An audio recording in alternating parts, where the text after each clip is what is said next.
Hi everybody.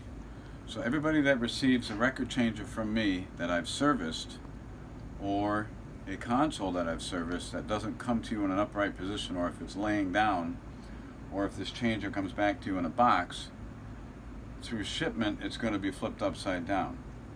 So that means the oil that's in the reservoirs of the motor is going to drip down the shaft.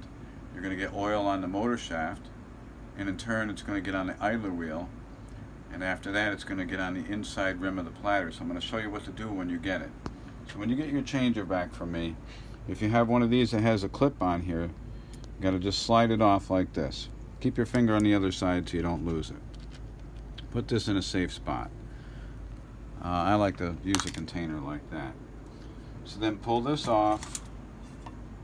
Be careful, because that washer right there will sometimes be stuck to here.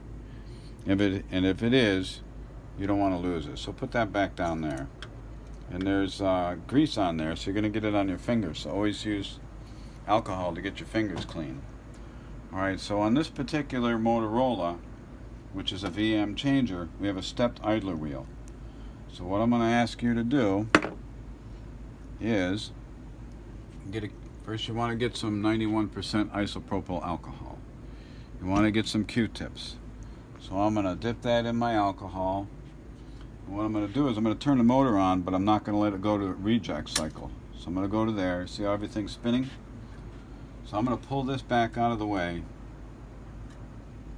See how the motor's stepped?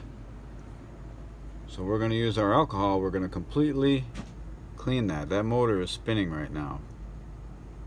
This is going to get any oil that dripped down from the motor, or in this case dripped up, off of the motor shaft. Alright? Once that's done, and this is because this is a double idler, I'm going to put this onto here. We're going to do the same thing. I'm going to get some more alcohol.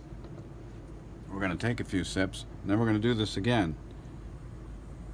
And this dries really quick.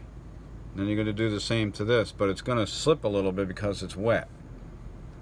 So just hold, if you don't hold pressure here against the step motor, it won't hold as good. So anyway, you're just trying to get off the residual oil. It'll probably come off a little bit black. That's okay.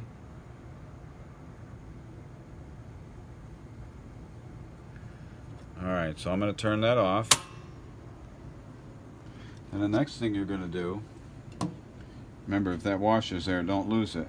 This inside rim of the platter here is what rides against this rubber. So get a clean paper towel, which I have right here. Here, lay that down. So I won't lose my knife.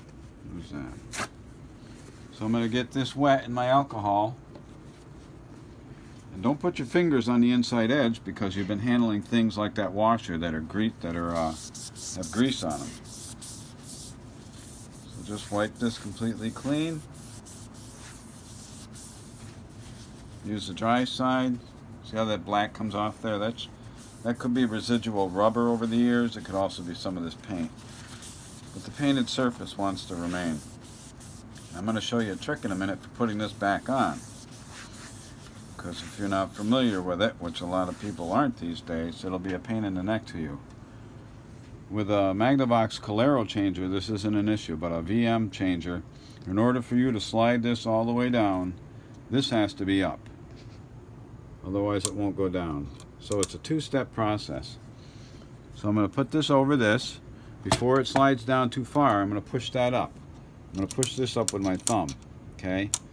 So I'm going to get this on here. I'm going to push that up a little bit so it's sticking up above in the hole here. You can use a screwdriver and wedge it against the side, but I like to use a pair of needle nose, and I can hold that up. Again, don't touch that inside rim of the platter.